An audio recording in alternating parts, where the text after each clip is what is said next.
Hi, welcome back. I'm Melissa Pineda, and today I will be discussing the book The Mountain Is You, or La Montaña Eres Tú by Brianna Wiest. And I have a little bit of a funny backstory. So I actually read the book in Spanish because my friend and I are doing an intercambio where she's practicing her English, I'm practicing my Spanish. So she read the book in English, I read it in Spanish, and then we discussed it chapter by chapter. So anyway, that's what I did. So I didn't technically read the book in English, but I read the book in Spanish. And I'm going to share with you the things I took from this book that I found really helpful.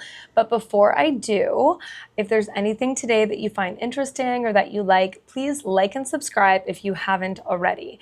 And I'm gonna provide the link in the description for where you can buy the book. So if you wanna read more about it, or if this interests you, then you'll know where you can find it. Okay, I'm gonna jump right in. So this book was really helpful, definitely under the self-help category, just ways to kind of improve your life. It offers a lot of really good advice, helpful tips, and I'm just gonna share with you what I found helpful and useful and what stood out for me. Wiest talks about how we only grow when we leave our comfort zones. So you really have to leave your comfort zone. You have to push your limits to grow. Crisis breeds advancement. If you don't have any crises, if you don't have any hurdles to jump over, you just stay in your comfort zone, you're not going to grow, at least not as much as you could if you really pushed your limits.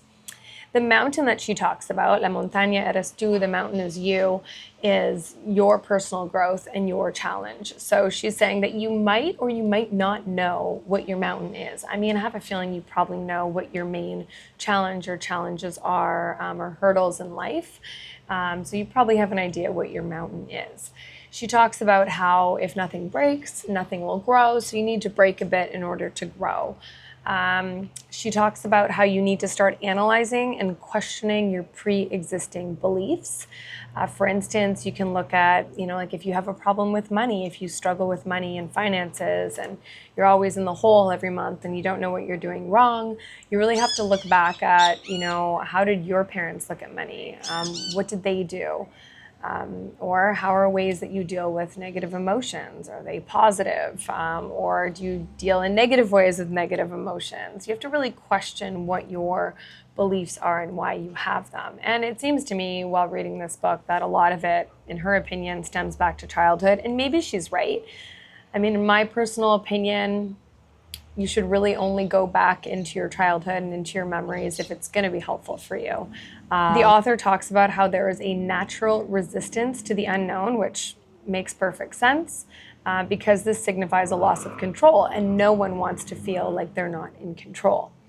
What you repeat to yourself becomes your system of beliefs. So if you are constantly repeating to yourself that you're not good at math, that you're an anxious person, that you struggle with depression, like that's your go-to almost of how you characterize yourself, this forms your system of beliefs, and you need to change that. You need to break that, and you need to really question and be careful with how you talk about yourself and how you talk to yourself.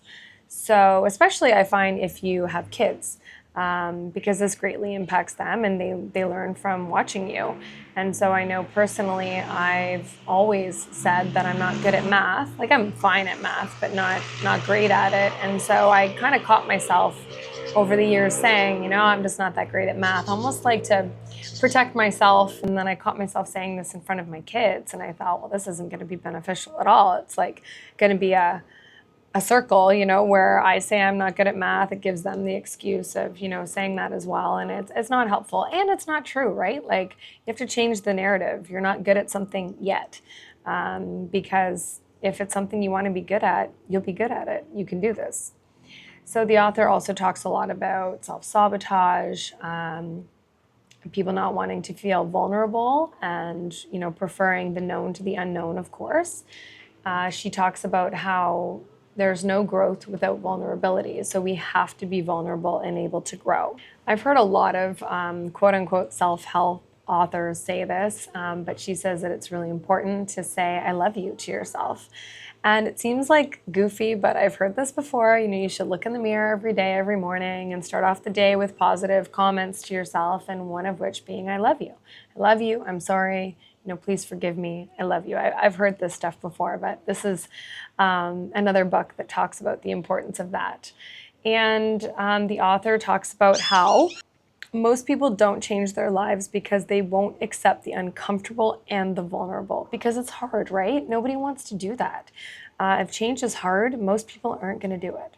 She says to start slow. You should focus on one thing, that you will not continue on the same path, like something that you want to change. You're not going to keep going down this road in terms of this one thing. So figure out what that is for you and decide to change it. The author talks about how resistance is not the same as procrastination or indifference. So when you're resistant to something, she says you should pay attention to why. Why are you resisting this? I really love this. Wiest talks about how you should not worry about doing it well. Forget the perfectionism, just do it.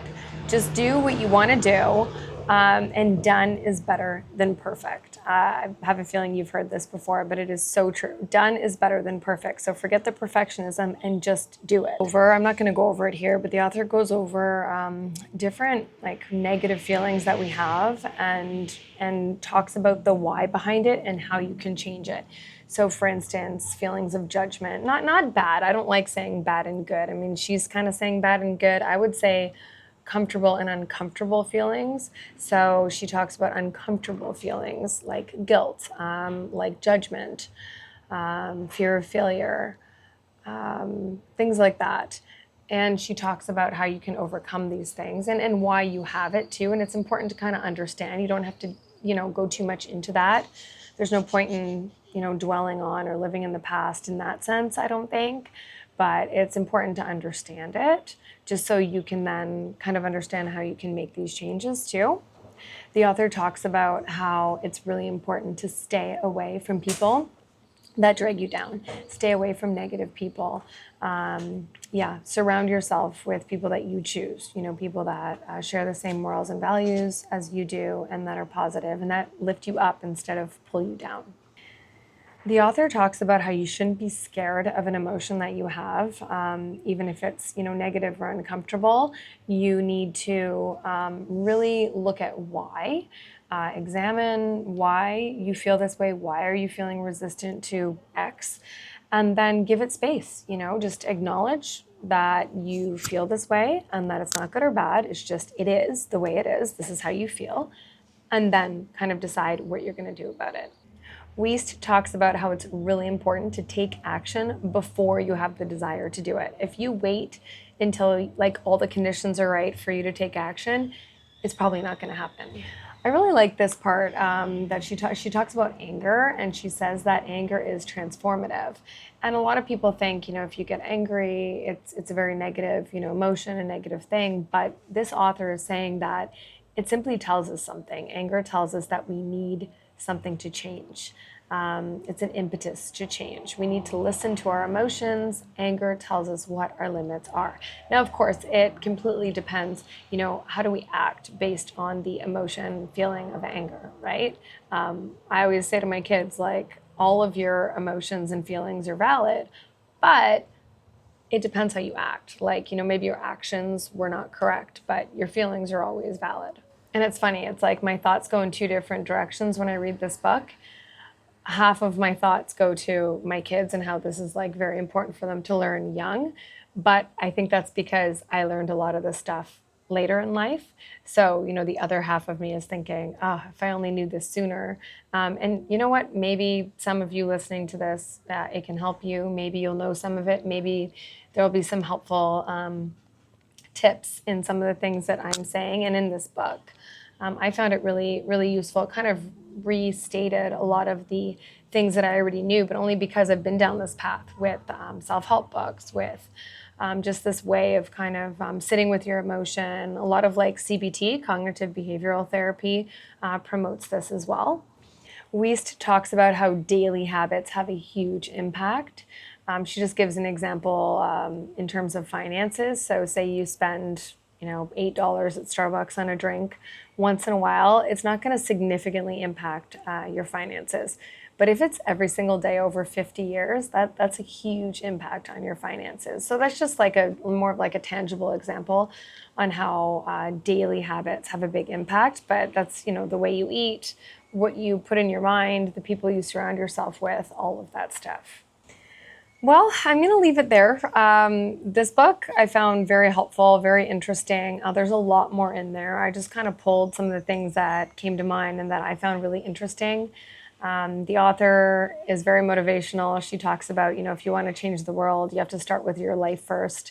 If you're interested in reading more, as mentioned, the link is provided as to where you can buy the book in the description. If there's anything today that you found interesting or that you've liked, please like and subscribe if you haven't already. And thanks for listening. Until next time.